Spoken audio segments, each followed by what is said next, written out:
The man who murdered Megan Kanka had 2 prior convictions for sexually assaulting young girls. He had served time. He had been released. And then, without a single neighbor being notified, he moved into the house directly across the street from a 7-year-old child. That child was Megan Kanka. On July 29, 1994, Jesse Timmendequas knocked on his own front door, told Megan he had a new puppy inside, and asked if she wanted to see it. She said yes.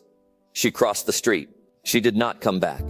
Timmendequas sexually assaulted and strangled Megan inside his home in Hamilton Township, New Jersey, and disposed of her body in a nearby park.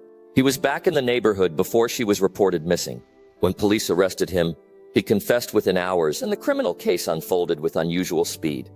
The initial discovery, the simple fact that a twice-convicted child predator had been living directly across from a little girl for months while her family remained unaware, would prompt a fight over what the state must tell its citizens. Jesse Timmendequas' criminal record was not ambiguous. In 1979, he was convicted of attempted sexual assault of a 5-year-old.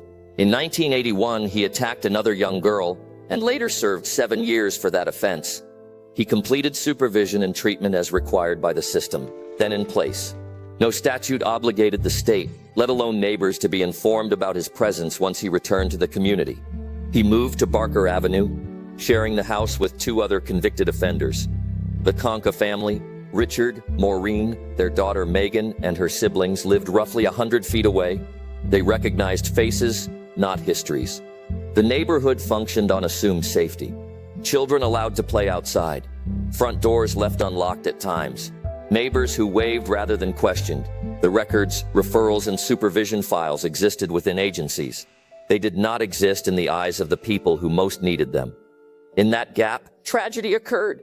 Megan was 7 years old, 2nd grade at Joseph E. Sloan Elementary.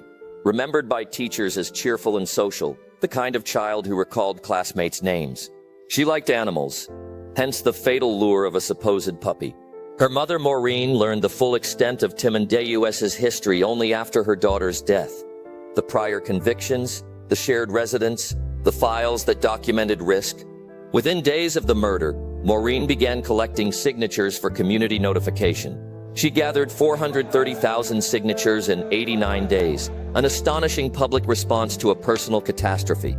The system's logic was stark. Certain information was treated as private, shielded by law and practice. Chemical hazards could trigger community disclosures, but sex offender histories triggered silence.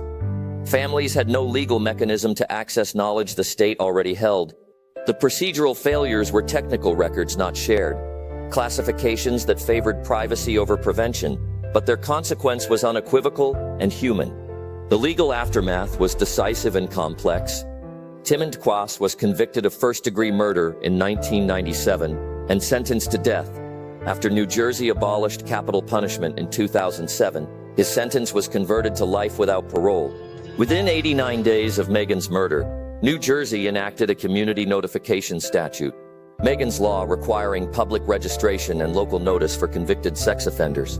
The federal government followed in 1996, when President Bill Clinton signed a nationwide statute that established baseline requirements for registration and community access to information.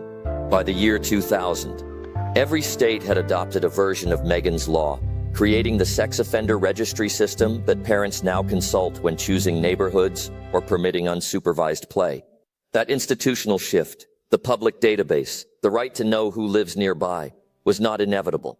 It was forced into being by a mother who refused to let the state's silence remain unchallenged after her child was killed. Megan's name is on the law. The question that persists is simple and cold. In the months before the murder, how many families walked past that house without knowing what the state already knew about the man inside? Subscribe to Case Files TV